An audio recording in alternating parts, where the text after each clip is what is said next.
Batman Beyond was the first animated show I ever did. And Kevin Conroy, who was the voice of Batman and will always be my Batman, he taught me how to do it. I just didn't. I mean, as an actor, your first instinct is if you have, Matt says a line, I turn and I do this. Well, that's fine, except when the microphone's in front of you and you've got to do it. So it was little things like Kevin going, nope, got to speak right to the microphone. So it was like anything else. It was having to learn the technical aspect of doing it. And then once I did, then you just lose yourself in being able to play in front of a microphone. It's just the most free and wonderful form of acting you'll ever do because it's just you and a mic.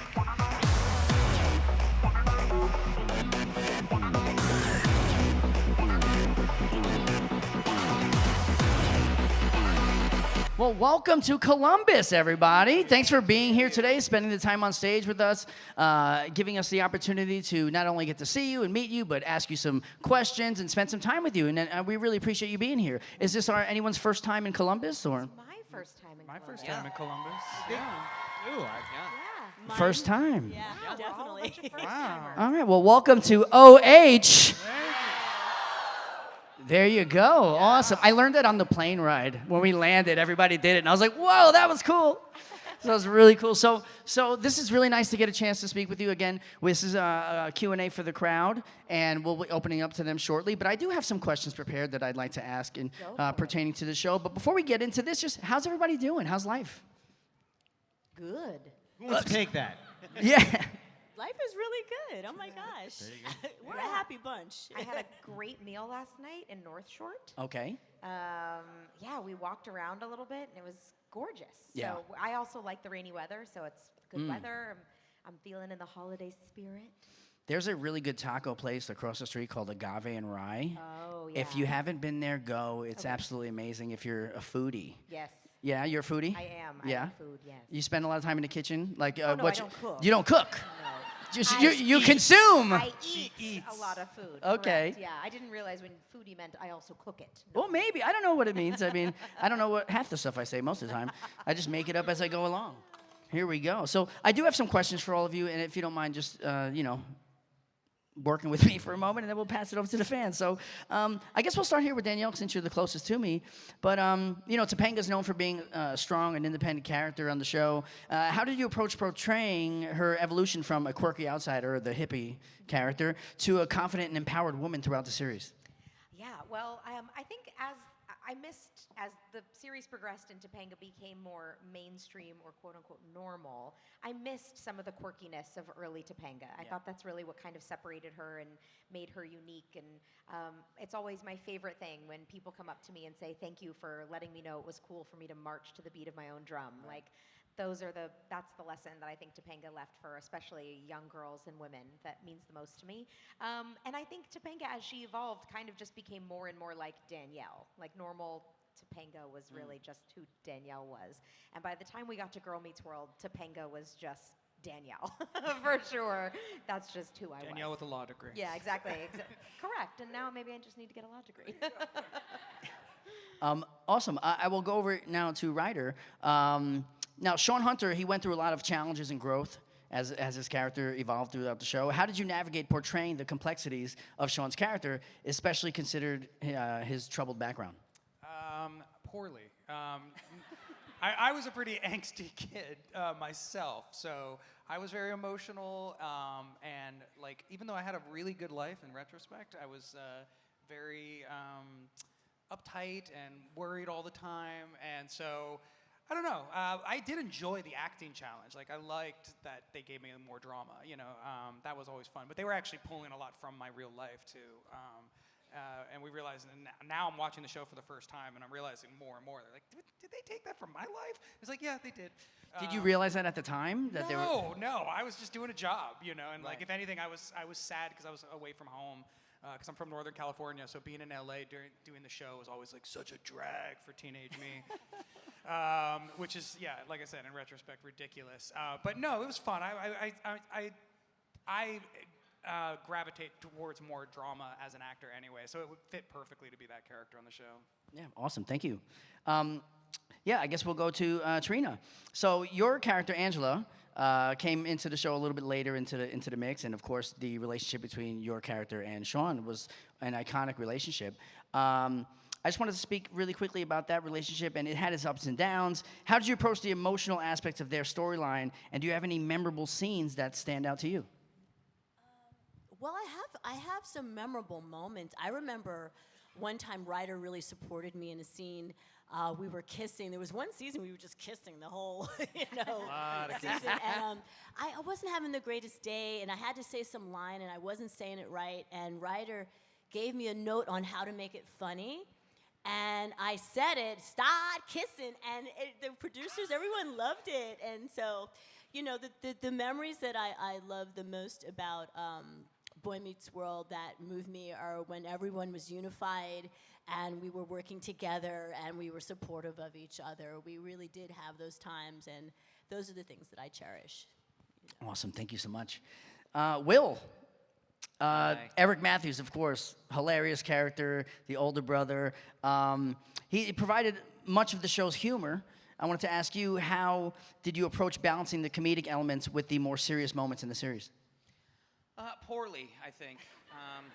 I'm from Northern California. I was an angsty kid. And, Perfect. That was perfect. no, it was, as their A storyline got a little more dramatic, the B storyline got a little wackier and wackier. And when they brought Jack on, especially, we became like the straight man and the kind of Abbott and Costello-y. So it was almost like two shows were happening at the same time. I mean, it would be, what are Corey and Topanga going to do with their life? How is Shawn and Angela going to find love? Eric sneezed the lottery numbers. So true. So it was just kind of, it was different. So towards the end, there wasn't a whole lot of balance. It was just being just nutty, and then Ben would have finals we would joke about, and they'd give me one episode that I'd have to adopt a kid or something strange. And so there'd be some drama, but for the most part, I didn't have to worry about the balance. The bigger and wackier we could go, the better it was. So, awesome. Well, you did a wonderful job. Thank you so much thank you. for everyone. And now, Matthew, I will end my questions with you, and then I'll probably have one for everyone. But for Matthew, I know that your character, Jack, he joined the cast later in the series. How did you approach integrating into an established dynamic, and what was it like joining the Boy Meets World family? Well, yeah, they were already, a pretty tight-knit group. They had already kind of bonded as a family. So that was something that I definitely had a little, apprehensive that going into. I didn't know what that was going to be like. Because I understand. I mean, I've been on other shows where I've been a tight group and you have other people kind of placed in there, and sometimes they don't really mesh and fit. And it becomes an issue because it really is a family. So just like any other family, it's like, you don't want too much turmoil, and if somebody comes in, so I was very sensitive to that. I didn't want to cause turmoil, and I was just hoping that, they were going to be willing to give me a shot, and they obviously were. And they were all incredibly gracious, and by, I'd say, honestly, by like episode 3 or 4, I started to really feel like, I was starting to build relationships with everyone individually. And it really just started to grow from there. So I would say episode 3 or 4 was really the beginning for me. Those first 3, I was a little nervous. Yeah. I didn't really know them very well. So that was tough. But it kind of lent itself in a weird way as an actor to what we were dealing with. Because it was uncomfortable and weird for us, as the performances were supposed to be that way for the brother relationship. So kind of, it was good in that sense for me to use it. And then after that, I kind of let my guard down, and I was like, okay, now I really do like these people. And I just hope that I can grow with them. Amazing. And, obviously you all have such a wonderful dynamic on screen. What's it like off screen when you guys get together? Is it as dynamic, or? No, we cry and move to individual corners. No, we have an incredible time together. We look forward to seeing each other. Trina and I were talking about it earlier, that we really look forward to these times, especially conventions. That's the time where, again, we all get together. And similarly to one of our favorite episodes being and then there was Shawn episode, because we all got to work together, conventions have now become the great excuse for us to see each other as a group and go to dinners together and, talk about our lives and what's new. So, I mean, I know for me, and I'll speak for everybody, I'll just do it. We love these weekends together. We get to meet all of you, and it gets us all together again, and it's a wonderful excuse to be together. Absolutely, and I'm sure everyone here appreciates you all being here, of course. We're such big fans of the show, following it and supporting it for so many years. And when it wrapped in 2000, you know, and then it came back, I believe, for Girl Meets World in 2014, and everyone got a chance to reprise their roles. What was that like, getting to reconnect back on scene or on set and see each other again after so long? That was a little more stressful. Yeah, that was a totally different ball game because we were still playing the same characters we had played, but 15 years before when the show ended. But they had evolved, and not necessarily in ways we all loved. Like, we definitely all would have rather had a different storyline for Shawn and Angela. Agreed. And so, you know, it was a tug, and it was bittersweet. It was wonderful to be back together, and yet there were moments about it that we were like, maybe this isn't the way we would have planned it. So I would say it was bittersweet. All right. Anyone else have any feelings on that? No? What sums she it up. said. Perfect answer. those are great. All right. So I guess this will be my final question, and then we'll turn things over to the crowd. Yeah. Which one is it? Boom. Nope. Where is it? I guess it was after all these years, and Boy Meets World still being a very popular show amongst the fans. What is it about Boy Meets World that you think resonates with the fans and makes it still a popular show even now? I think it's the heart. I really do. I think heart is timeless. So the writing is really, really good, and it holds up. And especially nowadays when we live in a world that feels very, very divided, just something nice is great. And I think Boy Meets World is still really nice, and I think people like that. Absolutely, and definitely has a lot of lessons that you can learn from it. It's a wonderful, wonderful show. I thank you for taking my questions, but of course this is about the fans, so I'm going to put my paper down, and we're going to turn things over to you. We have a dedicated mic for you right there. Again, please keep it one question per person. We'll try to get as many as we can. If we don't get them all, I apologize. I'll be the bad guy, but please, you'll be able to ask your question. Just visit them at their tables. All right, so hey, what's your name and what's your question? Hi there, my name is Jeremiah. I'm here with my beautiful wife, Fatima, who would like to let Will know that she loves My Date with the President's Daughter, one of her favorite movies Thank of you. all time. Thank you. I Big fan, appreciate that. Big fan. I'm a huge fan of the show, of course, the podcast. I hear voices, love it.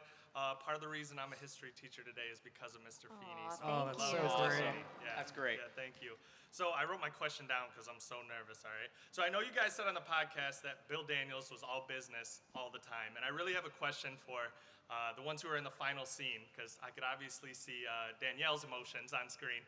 Did Bill show any emotions in that final scene, or the moments afterwards, or before, or was he still all business? That's a good question. Yeah. I That's don't. a good question. I mean, I was so emotional. It's, you know, and I remember we were all. I don't know. You know, I've told the story before. The one thing I remember is when we did 100th episode, because that was like a big deal. If you made 100 episodes, you entered syndication. So it was like a big success. It was like that was when we had made it as a show.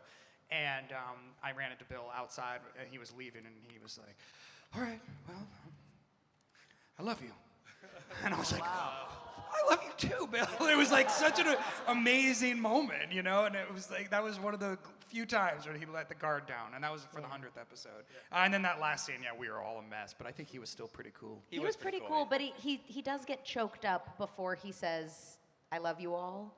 And he did say that was real for him, that he did get He's choked talked up. about that. He's He's told talked about that that. moment, yeah. He said that we did a really good thing for that last scene. We couldn't get through it. We knew we weren't going to be able to get through it. So we read it at the table read that you do on the very first day, so that everybody knew the scene was there and that moment was going to be impactful. And then we did not rehearse it the entire week. Wow.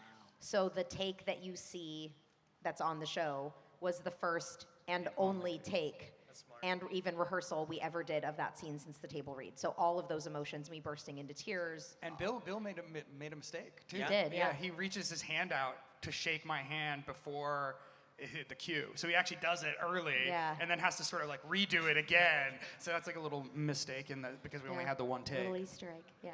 Well, thank you so much. Thank you. Thank you. All right. Hi, what's your name and what's your question? Hi, my name's Anna, a longtime listener, first-time caller. I was curious from listening to the podcast and talking about how you feel with your characters and where they ended up.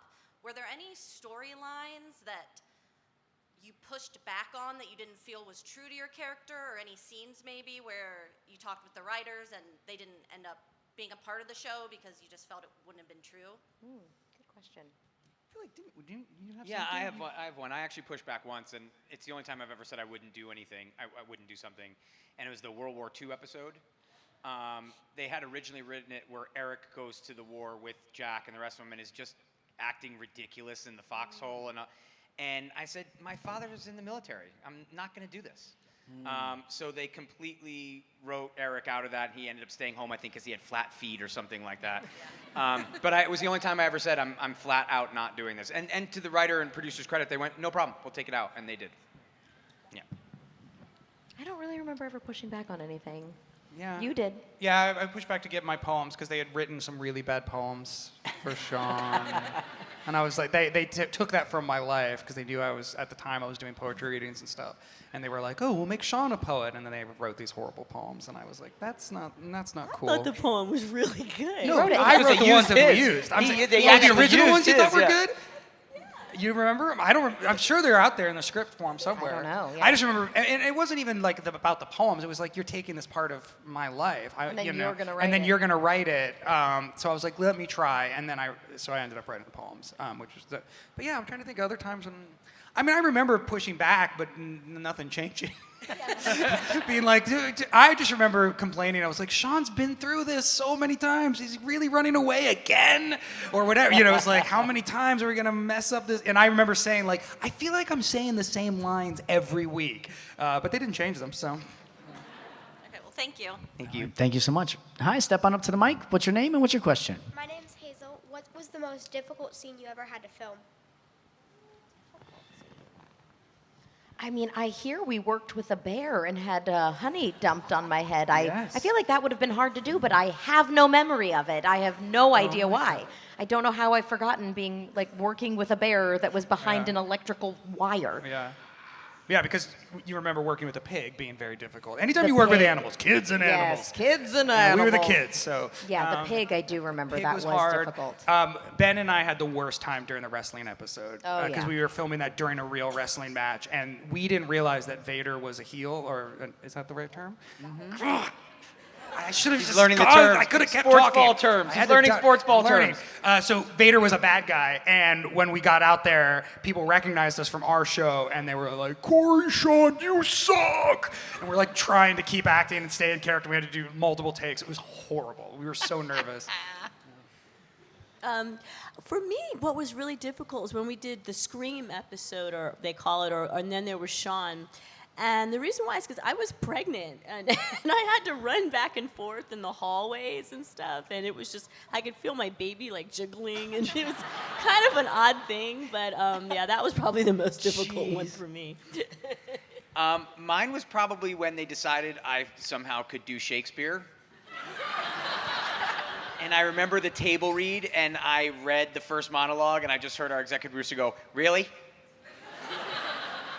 And I looked at him, I was like, sorry, I'm not a Shakespearean actor. So that was pretty tough, and we worked on that all week long, so it didn't sound awful. Do you remember that? We were doing the sword fight and everything. You and I are looking at each other like, sorry, we're not trained Shakespearean actors. That's no recollection of this. You do a Shakespeare episode? Yeah. Yeah. What? Eric, I'm so excited to see this now. Kid gets Show sounds good. Kid gets acquainted with the universe. Is Eric becomes an actor, and it starts with him as a Shakespearean actor. That's great. And it's he and I sword fighting. So I remember we do this great sword fight. And we're doing the whole monologue. It's Mercutio and it's Romeo and they're fighting. And then all of a sudden, Matt comes up to me and we slam the swords together. And I go, "Prepare to die, Jedi Master." And I was like, that line I got. But the rest of it was a little tough. Yeah, that was a fun and difficult week. That's for sure. Gotcha. Yeah. What was your toughest scene? Tough? I mean, I don't know. It was all really great. I mean, tough, I guess. It was really fun doing the comedy with you. Yeah. That was not fun. In fact, I was like eating that up. I was like, give me more. Yeah, that was awesome. The tough stuff was the dramatic stuff, I guess, with you, Ryder. when our dad does and stuff that like was that, yeah. that would have been the toughest stuff for me. Also, that was very early on, so, But after that, they just threw me kind of in the ring with this guy. Yeah. I wonder if they planned that. What if they knew that don't you and know. I were going to end up buddy-buddy, or if they started? No, I don't think so. I think they were trying to feel us out, and they were like, we can't have two angsty guys together. Exactly. Oh, that's funny. Yeah, It worked out for the best, I It think. worked out organically. Yeah, interesting. Yeah. All right. Well, thank you so much for your question. All right, step on up to the mic. What's your name and what's your question? Hey, y'all. My name is Michael. Thank you all for bringing these characters to life, being here this weekend, and just being so gracious with the fans.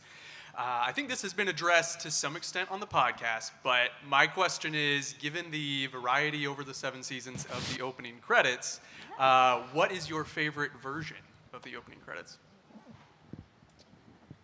I think we all agree it's where we run down for the car, right? Oh, yeah, the we car. love that one. That's the best one. Yikes. That's Well, the worst. I like when I jumped in.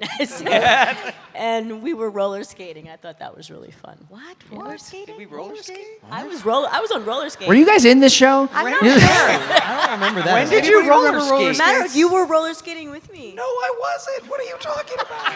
Okay. I'm Our just opening saying. credits were on New York Street.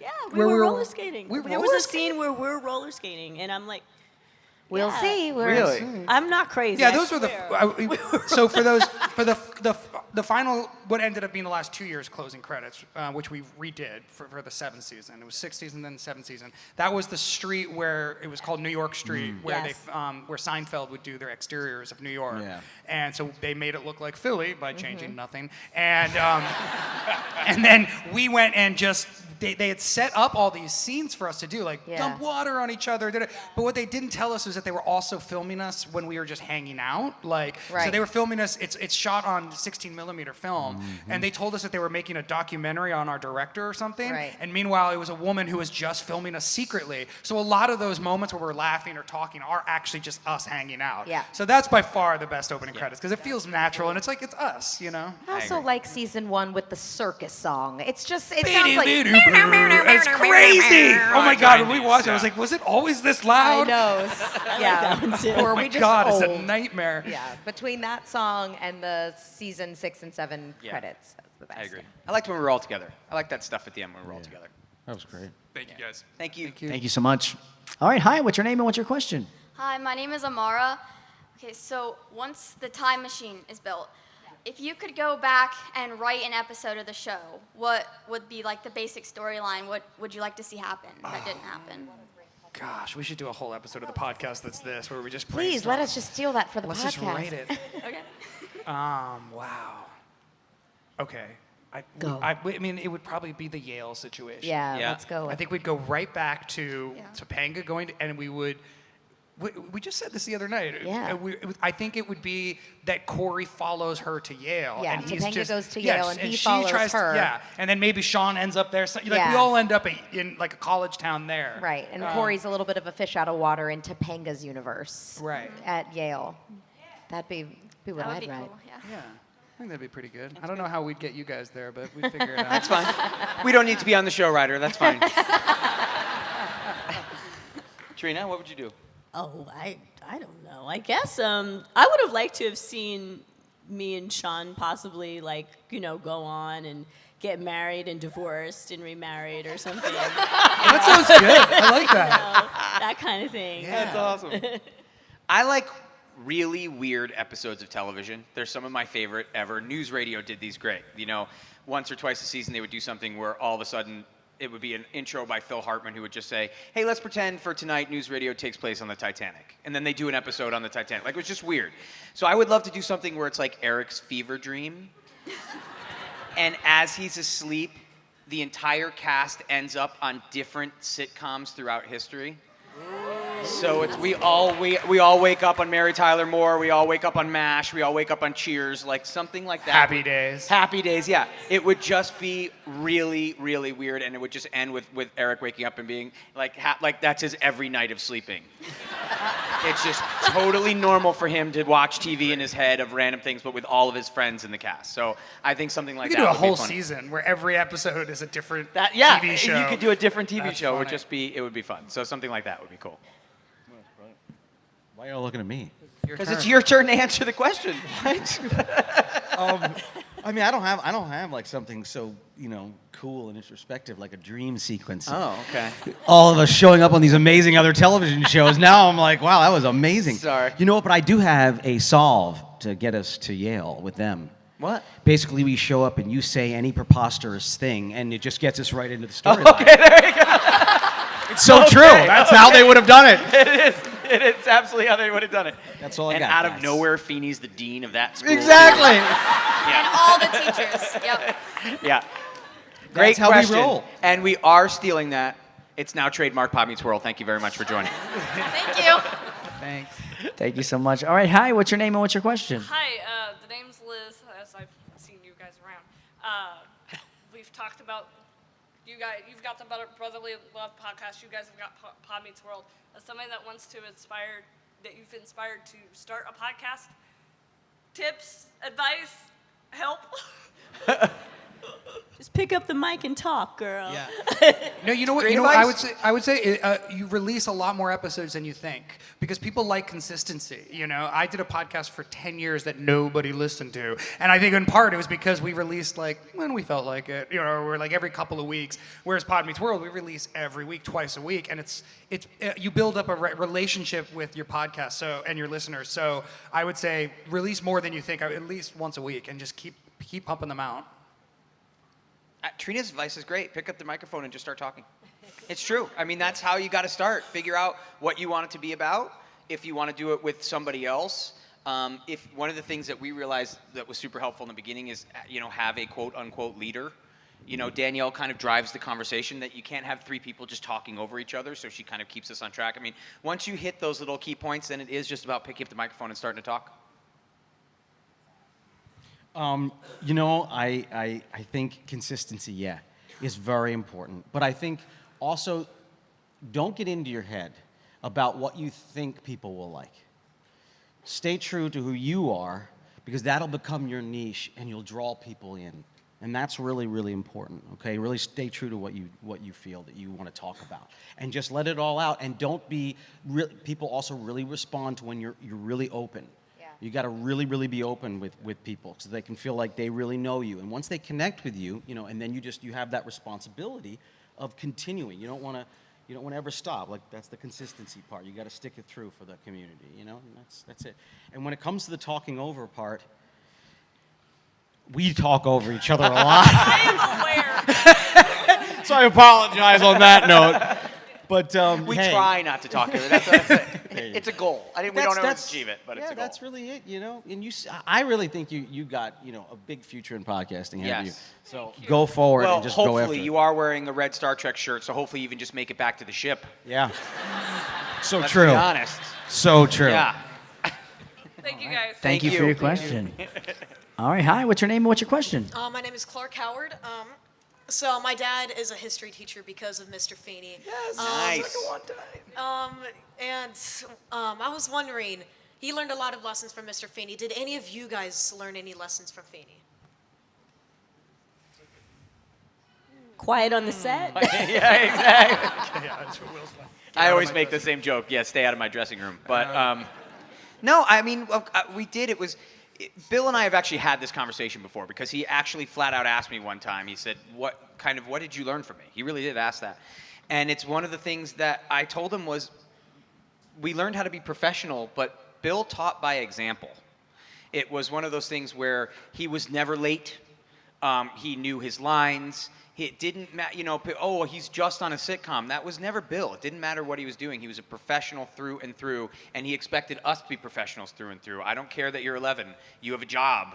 You know your lines. You know your marks. You listen to the director. You work on. If you have questions, you ask your questions. That's all part of being a professional. So for me, I only speak for myself. That's what he taught me. He taught me how to be a professional actor.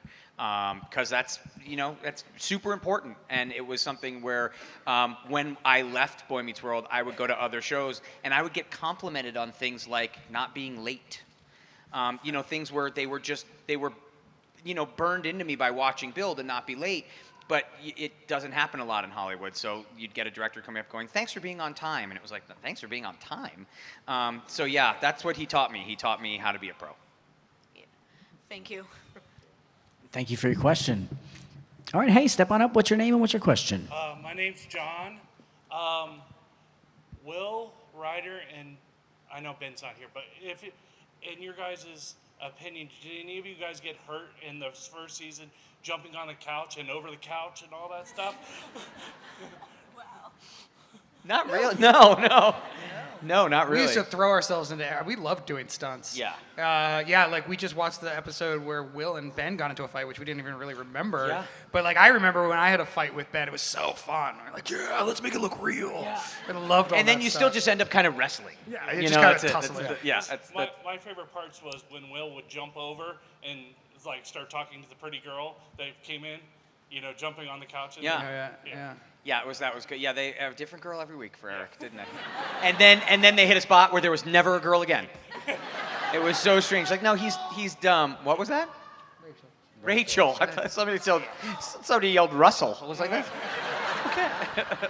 Thank you. Thank you. All right, hi, step on up. What's your name and what's your question? My name's Charlie. I like to say I love the Halloween episode. My question is for Topanga. Danielle and Ryder, do y'all feel like if they would have explored more of Shawn and Topanga, the show would have ended differently or maybe went on longer? I mean, I kind of wanted to Let's see rewrite what Boy Meets World history right now. Wow. No, I mean, I definitely, where we are in the rewatch now, I think it's crazy that we never talk to I each know. other. It's Such a missed bummer. opportunity. Such a missed opportunity for us to be friends and just like, Yeah. and it does happen more, right? At some point? I thought it did, but no. I don't really know. I thought when we were going to get more episodes before Corey and Topanga got back together, and I thought, okay, we're going to see more friendship-style Right. episodes. Right. But, I mean, even then into Girl Meets World, it was just very much set up that, like, I would go to you like, hi, and it was just the two boys. Right, And, right. you know, we got the my whole life joke. So Right. I know. I do wish that Shawn and Topanga had a friendship that was separate from Corey. Yeah. And maybe there is an episode or two in the college years where we talk about that. Right, But right. I know. I wish there was a little bit more to that friendship too. Yeah, it would have been nice. Thank you. Thank you. All right, hi, step on up. What's your name and what's your question? My name's Julia. Somebody actually asked my question, but going off of that, so did you learn any lessons from your own characters that you still use to this day? Oh, wow. Topanga had so many good lessons, especially in that first season. I mean, we ended up finding out it's a Gestalt prayer. The I do my thing, you do your thing, and if in the end we end up together, it's beautiful. Like that whole run, what she talks about in the hallway, and I think it's like her yearbook quote? I think that's just so wonderful, and I wish more kids felt more confident in being like, listen, we don't have to force anything. Let's just stay in each other's lives and see where the road takes us. And kind of having that more like hands-off approach to life is something I wish I would have learned sooner. I have it a little bit more now, but when I was young, I was so desperate to just control how it was all going to turn out, and we just don't have control. So lessening my grip on the reins of life, I wish I could have done a little sooner, and Topanga was good at that. I've come from a very stable family. My parents are still together, and so I definitely it was interesting to play a character who had the most unstable. And I remember thinking it was so cool that Shawn had friends, you know, that his friends became his family. And I definitely think that has turned out to be something I cherish in my life, you know. Even though I do have a great family, through Shawn, I could definitely explore this idea of like, what it would be like if my parents weren't bailing on me. And the answer is, you know, if you're lucky, you have friends like Corey. And so I love that. I love that storyline. You know, for me, I felt like they were really writing me when they wrote Angela. Like I just feel like they read me every week and they're like, okay, you know. So I don't know if Angela had so many lessons, but I think what I took away from the show as that character is just I realized how much I really do enjoy being in love and how much I enjoy camaraderie and family. And I'm actually really happy that they took that part of me and amplified it on the show because it really is a big part of who I am. So. Helmets are important and useful. I think that's what I would take away most from Eric. That's what you taught me on the show. Anything from you? Oh, no. You keep forgetting that then you have to answer the question, right, too. that's the way that goes. I'm enjoying this. I'm like a He's on spectator. stage answering questions. Take away and learn. Jeez, I don't know. it just reinstilled my love of comedy and the format of being in front of a live audience, you know, getting to work with great actors on a show like that. And me. And you. And no, and getting some of the laughs that we got from the audience, I'll never get again like that. Oh, I don't One know of if a that's kind. true. Well, they're one of a kind. It was a situation. It was the era. We had the. It was a good chemistry. It was a good chemistry. The audience was involved, and I'll cherish those and remember those forever. You know, that's what you take with you. These moments that we've had all together. Yeah. That's it. Thank you. All right, hi, step on up. What's your name and your question? My name's Brandon. As a 90s kid, you know, we had our crushes hung up in our lockers. I'm sure all of you guys were in somebody's locker. I had, you know, Topanga, so. Who would have been in your guys' lockers? Ooh, that's a great question. Good question. Why don't we start down here this time? No. Knew it. Matthew had a picture of Jack at his locker with no shirt on. Yeah, exactly. Oh boy. Yeah. See, I was a weird kid. The pictures I had in my locker were of like reptiles. So I had like iguanas and tortoises and things. Sorry, guys. Bearded Not really the image you toad. wanted, but it's the image you got. You know, I mean, I don't know. I guess like I don't know. It was either like maybe there was like a toss-up between Michelle Pfeiffer, Halle Berry. Those two were nice. I had a Or Komodo dragon. That's a good one. Or Komodo dragon. Dragon. That's literally right. Yeah. Exactly right. I had a bunch. My room was plastered, still is, because they make fun of me. My room still looks exactly the same as when I was a kid. Was plastered with Marilyn Monroe kind of everywhere, so I was a big fan of Marilyn Monroe. But I also had, you know, my kid crushes when I was growing up, and Jenny Lewis when I was a kid I was a big fan of Jenny Lewis. I loved. I forget her name now. It's such a shame. From Can't Buy Me Love. Does anybody remember her name? She was so pretty. I can't remember her name. Yeah, what was her name? She was in The Explorers. Yes. I mean, I can see her face I can right too. now. I can too. There were some great ones. What's the name? But then my first one that I really remember was Dana Plato from Different Strokes. So that was like, those were pretty important to me. I can't believe you said Dana Plato because I used to be in love with Todd Bridges. Love Dana Plato. So I used to be in love with Todd Bridges and young Michael Jackson of the Jackson 5. Oh, yeah. And this obscure... That was so good. Is he here? And this obscure actor that, if anyone knows who he is, I'll laugh so hard. But his name used to be Rodney Allen Rippey. And when I was a kid, I used to be in love with Rodney Allen Rippey. From what? What would we know him from? He used to do these commercials. I think Matt remembers it, no? I think I do, yeah. He used to do like these Big Mac commercials. Yeah, I do. And he was just like huge for like 10 minutes I of do. fame, like in the That's early 80s or whatever, so yeah. When I was really young, I was obsessed with Meredith Salinger. She was in The Journey of Natty Gann when she was a kid. I actually worked with her later, and like we became friends. She's now married to Patton Oswalt. I was so in love with her. Oh yeah, I know who you're talking about. So in love with her. Yep. And then my brother did a movie up in Portland. He ended up getting cut out of the movie, but he came back, and it was this movie called Foxfire, which nobody really ever heard of, but I watched it because my brother was originally in it, and Angelina Jolie was in this movie, and I just became obsessed. I was so in love with her. Yeah. I was a bit of a weird teenager who was obsessed with David Letterman. It's an odd choice for a 13-year-old girl, I understand, but I carried his photo around in my wallet. And I was obsessed with his show. I thought he was a comedic genius. I absolutely loved him. And my real teenage boyfriend, Jonathan Taylor Thomas, who I should have had a crush on, went on David Letterman, and he brought me home a signed photo from David, and it says, "To Danielle, be nice to Jonathan, love David," and I still have it framed in my house. So amazing. Thank you so much for good question. Yeah, wonderful question. Mine was Christina Aguilera. That's who I had. Although I was like boy bander. That was me. Still am. Genie in a bottle. Yes. Hi, what's your name? What's your question? Hi, my name is Amanda Rapp. First of all, you are all amazing actors and actresses. I've grown up watching you throughout my childhood. I love all of you, but my question is specifically for Will. How did you handle the transition from going from a live action show like Boy Meets World to doing an animated show and voice acting like Kim Possible? Yeah, it was certainly different.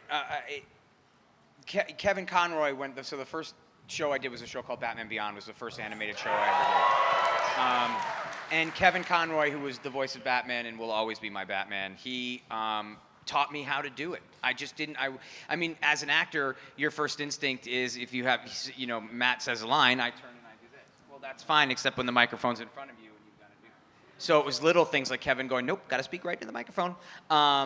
So it was like anything else. It was having to learn the technical aspect of doing it. And then once I did, then you just lose yourself in being able to play in front of a microphone. It's just the most free and wonderful form of acting you'll ever do because it's just you and a mic. It's great. So yeah, a ton of fun. Thank you. Thank you. All right. Hi, what's your name and what's your question? Hi, I'm Maddie. Hello. I was wondering. Is this thing on? I don't Hello? know. I'm just a little short. I was wondering what the most influential episode of Boy Meets World would be in all of your guys' opinion. Like, what was the key episode, a message or something that should have been more prominent, I guess? To ourselves, or do we think to everybody else? Everyone. Oh, interesting. We recently rewatched the City Slackers episode where we go to Feeney's cabin. Great episode. And it's so good. And I Yeah. would have loved to explore more of Feeney's backstory. Like Yeah. I would have loved to have. I thought that and also the Shawn Feeney connection in that episode, which doesn't really get explored much. So I thought that was a great one and should have been probably modeled more throughout the rest of the series. I think what we've realized is that Boy Meets World was really good. The writers were really good at developing characters and then setting up character relationships that made you want to know more. And the unfortunate part of doing a family sitcom on Friday nights at 8:30 is that at the end of the day, you have to kind of keep going back to the fact that it was a show that was primarily focused on these kids, and yet every time a new adult was brought in and they had a new relationship, you could easily have done a whole season or at least a 3 to 6 episode arc on this just one relationship. And so I think the missed opportunity, but there was no other way around it. The missed opportunity is that I want to know more about all of them. Like, I want to know more about all of their relationships, the same way we talk about wanting to know more about our friendship. Well, that wasn't what the show was about. That's why we didn't see it much, but it would have been great. So that's what's hard, is that all of the characters are good. I want to know more about all of them.